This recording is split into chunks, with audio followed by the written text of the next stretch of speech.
nosotros vamos a ganar otra vez y que en Venezuela va a haber democracia, libertad y paz. Que tenemos el mejor sistema electoral del mundo. Tiene 16 auditorías. Y se hace una auditoría en caliente, como ustedes saben, el 54% de las mesas. ¿En qué otra parte del mundo hacen eso? ¿En Estados Unidos? Es inauditable el sistema electoral. En Brasil no auditan ni un acta. En Brasil. En Colombia no auditan ni un acta. En Venezuela auditamos en caliente, en la mesa, el 54%. Boa tarde, senhoras e senhores. Hoje é 24 de julho de 2024. São 17 horas.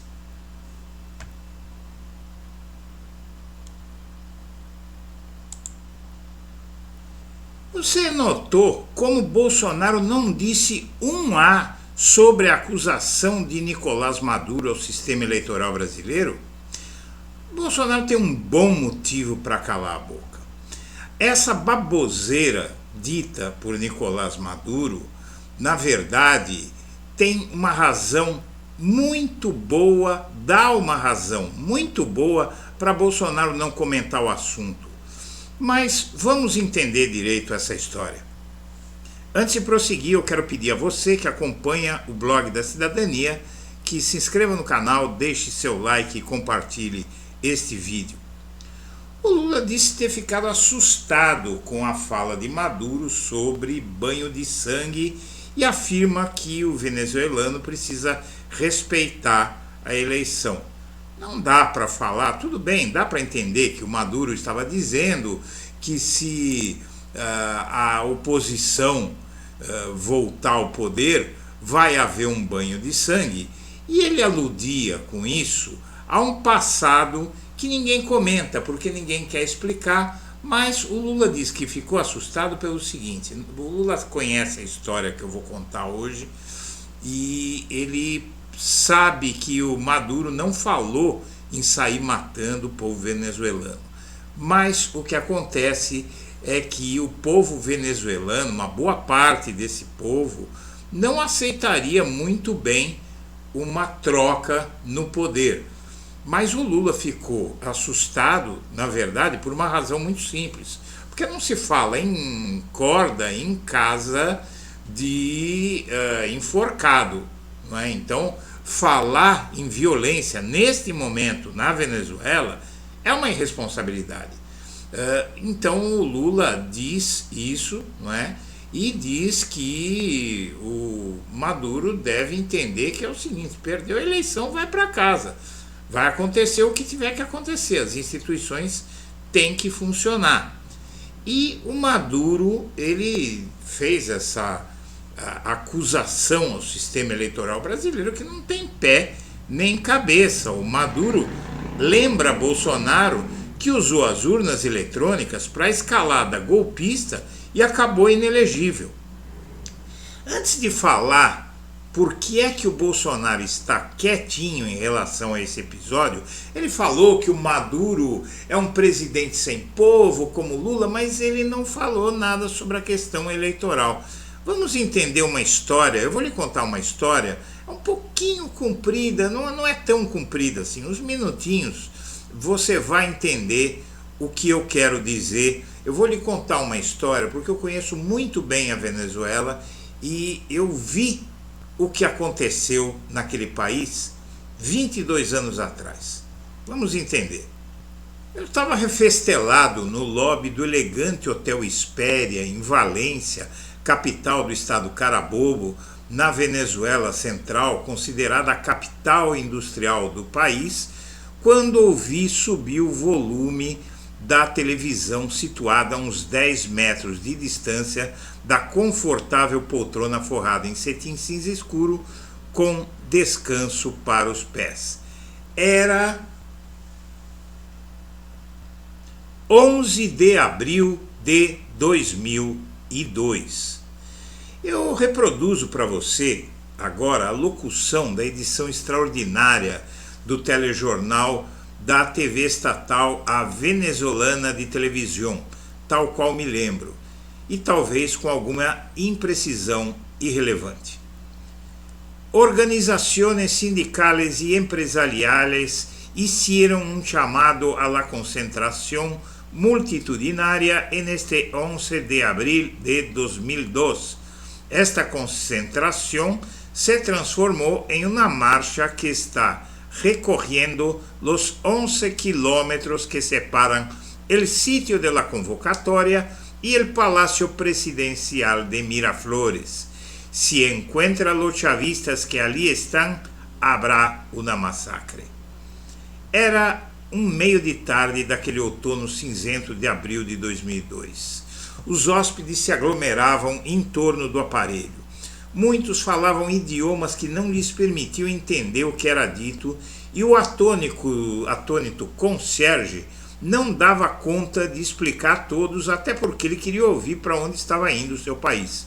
À época eu era diretor da Training que eu havia fundado 5 anos antes, após vender minhas ações aos outros sócios de uma indústria que detínhamos, a fim de me dedicar ao comércio exterior. Agora sem ter sócio algum, além da minha mulher. Aquele era o segundo país latino-americano que visitava. Passara 15 dias no Panamá e agora terminava a visita de mais 15 dias à Venezuela. O resumo da ópera é que se tratava de um golpe de Estado clássico.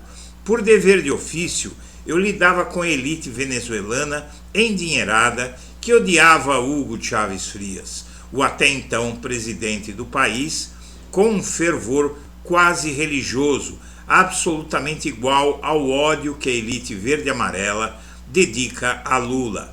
Eram tudo que as nossas elites golpistas são, racistas, egoístas e profundamente ignorantes. Chávez era um homem de extrema cultura, bondade e coragem. Foi um herói, defendia o seu povo com a única linguagem que as oligarquias endinheiradas daquele país entendiam, a firmeza e a assertividade quando necessária. Cerca de uma semana antes, eu estivera em Caracas. Naquele domingo, eu pegara o metrô até a estação Propátria, situada no município de Libertador, mas administrada pelo metrô caraquenho. Acompanhava-me o porteiro do hotel onde eu estava hospedado, que me falara de como a comunidade em que vivia estava avançando. E eu queria ver. Na Caracas Baixa era quase impossível encontrar um chavista sumido. Eles ficavam todos nos morros no entorno da capital da República. E era onde estava também a grande maioria da população. Fui recebido naquela manhã pela família do meu guia com um desayuno venezolano típico, ou seja, um café da manhã típico com té e arepa, ou seja, chá e uma espécie de pão sírio feito de farinha de milho. Depois fui levado ao que despertava a minha curiosidade, o embrião do programa de Hugo Chávez, que seria lançado um ano depois e que seria batizado como Missão Robinson. Mas no Cerro Propátria havia um laboratório daquela experiência. Basicamente, o programa erradicou o analfabetismo na Venezuela, ensinando o povo a ler, usando inclusive a Constituição do país. Ou seja, Chávez alfabetizou seu povo e fez todo ele ler a Carta Magna do país. Eu vou ser franco, nunca gostei do Nicolás Maduro, que era íntimo do Chávez e chegou a ser vice-presidente. Era ignorante, messiânico e algo nele me passava a impressão de ser perigoso. Atualmente acho que ele seguiu o caminho errado.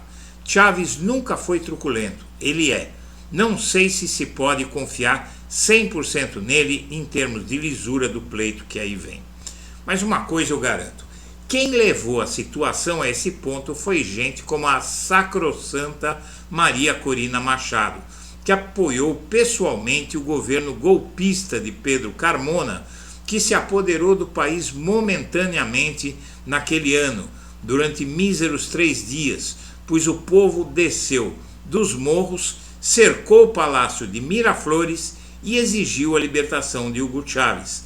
sequestrado pelos amigos da santa que hoje está inelegível. Essa história a mídia não conta. A história da tentativa de golpe de 2002, quando empresários apoiados pelos Estados Unidos tentaram derrubar Hugo Chávez e foram derrotados não pelos aliados de Chávez, mas pela esmagadora maioria do povo venezuelano. Ninguém me contou nada, eu vi. Não pude voltar imediatamente ao Brasil. Fiquei preso por alguns dias na Venezuela porque os aeroportos foram fechados. Vi as pessoas comuns chorando pelas ruas pelo sequestro do seu presidente. A Revolução Venezuelana, pois, não foi televisionada em 2002, mas agora vai ser televisionada.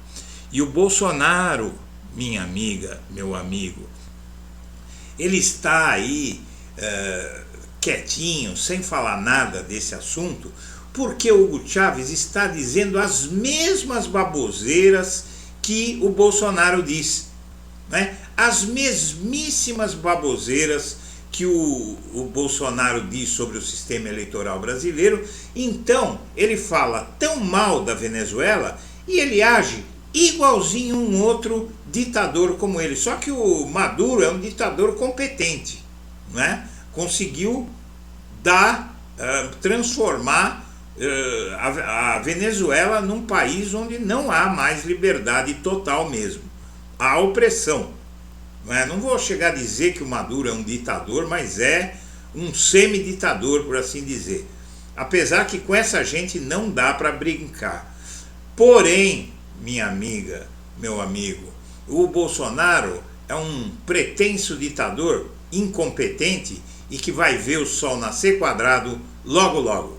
Senhoras e senhores, eu agradeço a atenção e deixo meu abraço para todo mundo.